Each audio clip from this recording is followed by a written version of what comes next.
CELS de Pikine.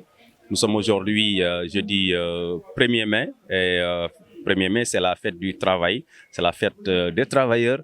Donc aujourd'hui nous avons décidé, comme à l'accoutumée d'ailleurs, l'année dernière on était là, donc sur un autre thème. Aujourd'hui nous nous sommes retrouvés ici donc au CEM Lamine Niasse pour discuter de la carrière, de la mobilité des enseignants. Et nous avons choisi comme modérateur Cheikh Sadibou Seck, qui est chargé des ressources humaines au niveau de l'IEF de Pikine. C'est un excellent agent, franchement, qui est un grand professionnel. Il est venu aujourd'hui vraiment débattre de ce thème qui est très important pour les enseignants ou bien même sur les fonctionnaires d'une manière générale. Pourquoi nous avons choisi ce thème? Parce que tout simplement, on a vu que la carrière qui est considérée comme une vie professionnelle, considérée comme une vie professionnelle avec beaucoup d'étapes à parcourir. Et au début, ça peut être difficile, mais si vraiment la carrière est bien gérée, s'il y a un très bon plan de carrière, si l'agent est conscient de ce qu'il doit faire dans sa carrière ou du comportement qu'il doit adopter tout au long de sa carrière, donc ça peut lui vraiment permettre vraiment de vivre pleinement sa vie professionnelle. Et c'est ce qu'on cherche si on entre dans la fonction publique ou bien si on est engagé quelque part. Vraiment, tout le souhait du travailleur, c'est d'avoir franchement un avenir meilleur. Et ça, vraiment, c'est ce qui nous a animés à choisir ce thème. Adamadi Baba Diara, donc je suis le secrétaire général de la section CELS de Pikine. Le CELS, c'est le syndicat des enseignants libres du Sénégal, donc section de Pikine. Donc je suis en fonction depuis des années et j'étais en service donc au niveau de l'IA, à l'inspection d'académie de Pikine Guédiawaye, mais présentement donc je suis muté au niveau donc du CM Yeumbeul Sud où j'occupe donc le poste de surveillant général. Donc l'objet de notre rencontre aujourd'hui, c'est d'abord dans un premier temps célébrer donc la fête du 1er mai en tant que travailleur, donc à l'instar de tous les autres travailleurs du monde entier. Donc nous sommes en train de célébrer cette fête du 1er mai. Mais nous sommes en train de la célébrer à notre manière parce que, comme vous le savez, nous avons organisé un panel portant donc sur le thème suivant: la carrière et la mobilité donc du travailleur, de l'enseignant.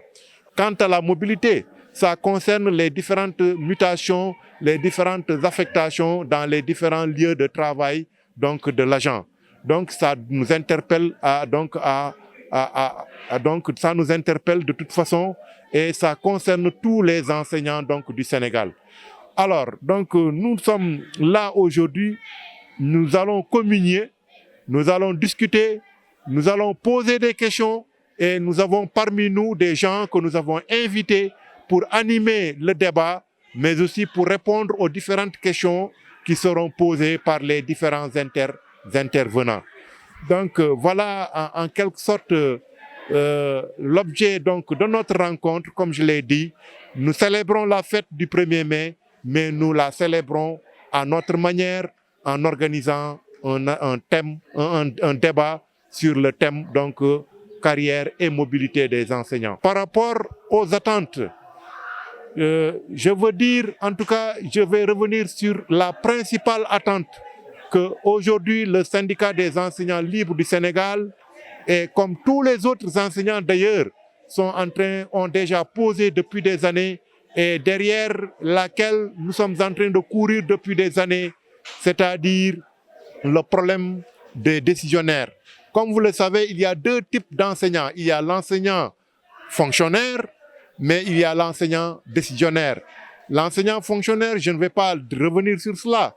En tout cas, il y a des enseignants décisionnaires qui aujourd'hui ne le sont pas parce qu'ils ont obtenu leur diplôme professionnel après les 35 ans. Bien au contraire, mais c'est compte tenu de certaines lenteurs administratives qu'ils ont été reclassés comme décisionnaires.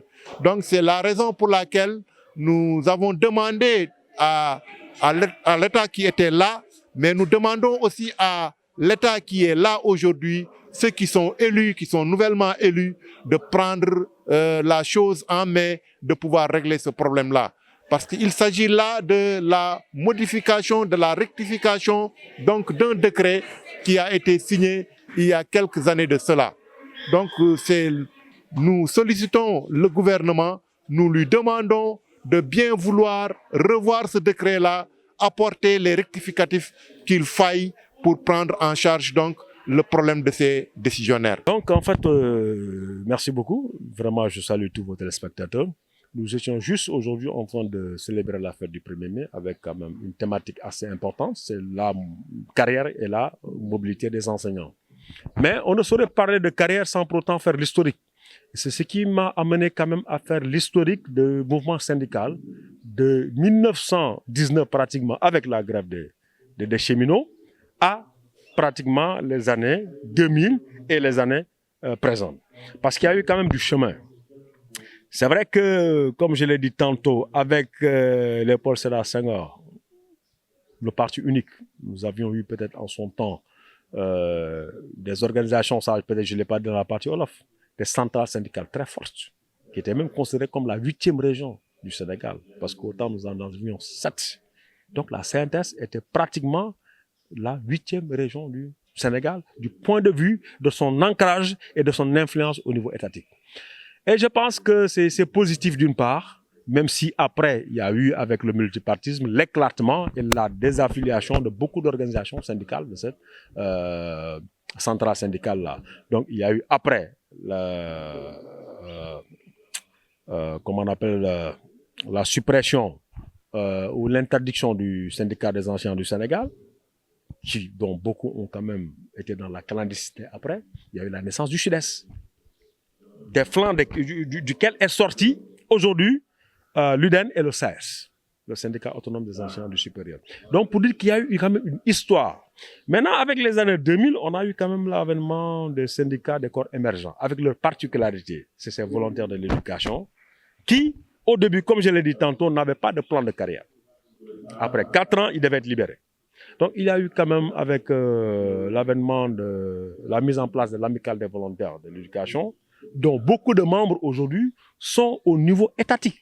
Nous avons eu des ministres, dans la salle vous avez eu des PCA, vous avez eu des préfets, des gouverneurs, donc pour dire que la qualité y était. Même si les conditions de départ étaient difficiles. Parce que c'est des gens qui étaient venus quand même avec un excellent niveau. Excellent niveau. Et je pense qu'ils l'ont prouvé sur le terrain.